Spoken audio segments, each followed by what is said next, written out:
Seja bem-vindo ao Mentes que Brilham. Hoje falamos da valorização de metais como o ouro, a prata ou a platina dos pacemakers e que podem ser reutilizados. Na segunda parte, analisamos uma nova estratégia terapêutica para a doença inflamatória intestinal, uma patologia que afeta cerca de 2,5 milhões de pessoas na Europa.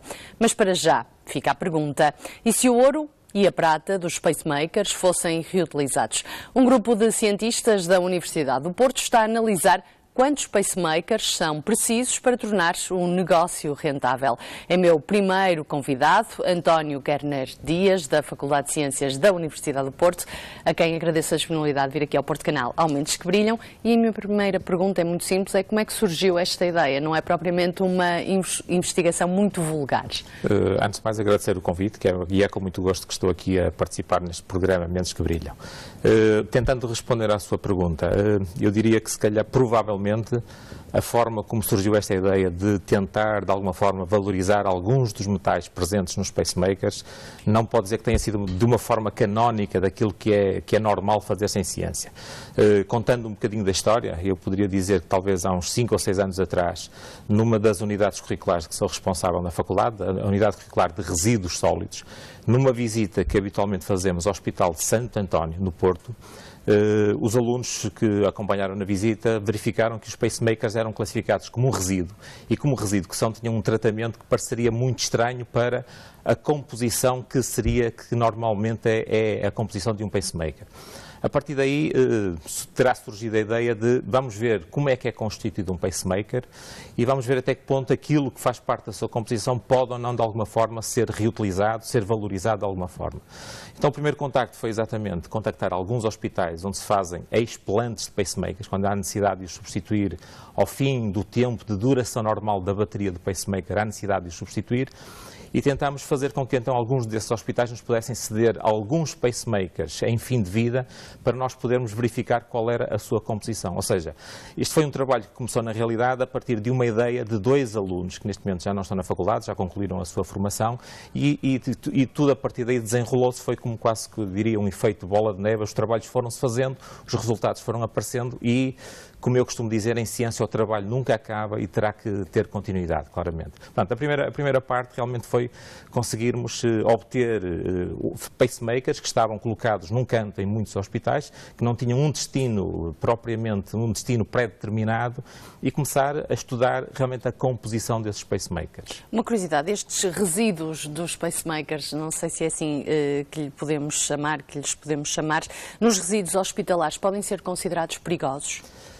Assim, os resíduos hospitalares, segundo a legislação atual, são classificados em 4 grupos distintos. E, em particular, quando falamos de resíduos de grupo 3 ou grupo 4, são resíduos que necessitam de um tratamento especial. Se falarmos exclusivamente dos resíduos do grupo 4, são resíduos considerados perigosos e que são de incineração obrigatória. O destino que lhes é dado é a incineração. Os pacemakers podem ser classificados como resíduos grupo 3. É um resíduo hospitalar grupo 3, que eu diria que ao fim de algum tempo, depois de ser tratado, depois de ser devidamente desinfetado, quase que pode deixar de ser um resíduo hospitalar e passa a ser um resíduo de um equipamento elétrico e eletrónico, como se fosse um telemóvel. Está desinfetado, pode ser manuseado, não tem qualquer perigosidade, de modo que podemos tratá-lo como um resíduo de um simples telemóvel, de uma impressora, de um computador, etc. É claramente um resíduo de um equipamento elétrico e eletrónico que chegou ao seu fim de vida, apenas isso. E assim sendo, podemos pensar, para além dos pacemakers, estes metais envolvidos ou que possam existir também noutros dispositivos de tratamento? Não sei se tiveram aqui em conta também esta perspectiva na vossa investigação. O principal metal envolvido nos pacemakers e em muitos outros, noutro tipo de equipamentos hospitalares é normalmente o titânio.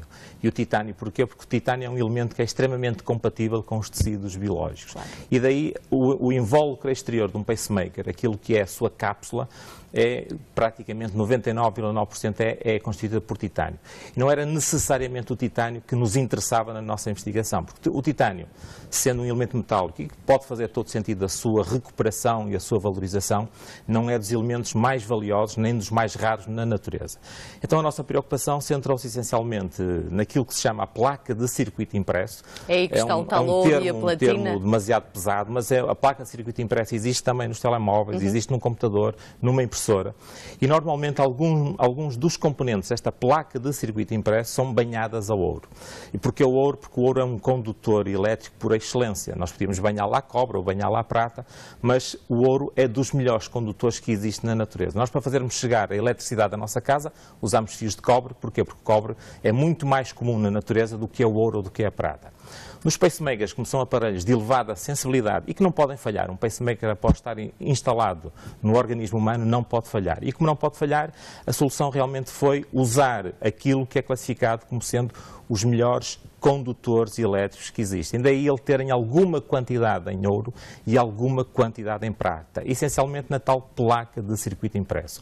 Pronto, e o nosso interesse centrou-se essencialmente na tentar perceber qual era a quantidade de ouro e qual é a quantidade de prata que está presente no pacemaker. Estou a dizer ouro e prata, talvez sejam elementos mais comuns para os nossos ouvintes, mas também a platina e analisámos outros elementos, mas centrámos essencialmente no ouro e na prata, porque na realidade são aqueles mais valiosos e que dentro daquilo que são classificados como metais nobres são os mais interessantes naquilo que é um pacemaker. Então, aproveitando a deixa para a segunda parte, digamos, da investigação ou deste trabalho, quantos pacemakers, não sei se podemos dizer assim, são precisos para tornar este negócio rentável, sendo que não lhe queria chamar negócio?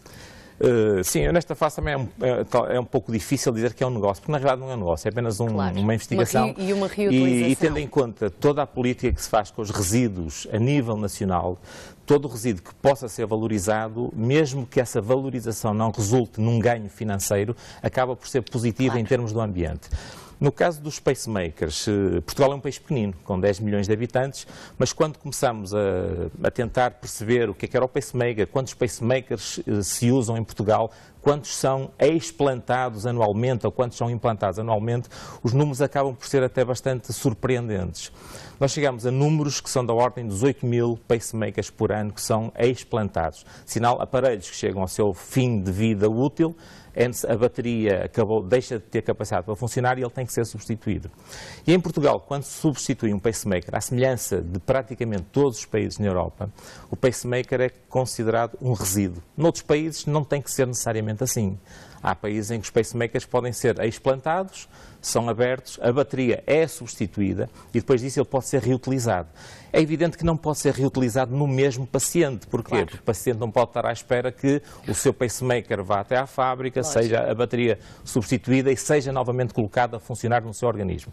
Mas são reutilizados, sendo a bateria substituída, sendo vendidos para países onde possivelmente o poder de compra não é tão elevado e aí é preferível de qualquer modo ter um pacemaker em segunda mão, entre aspas, esta segunda mão é uma coisa muito relativa, do que não ter pacemaker nenhum. Mas aqui em Portugal eles são realmente considerados como resíduo e como resíduo que são, o destino que lhes é dado é o destino de um resíduo hospitalar de grupo 3, o que não é de todo o mais interessante em termos ambientais.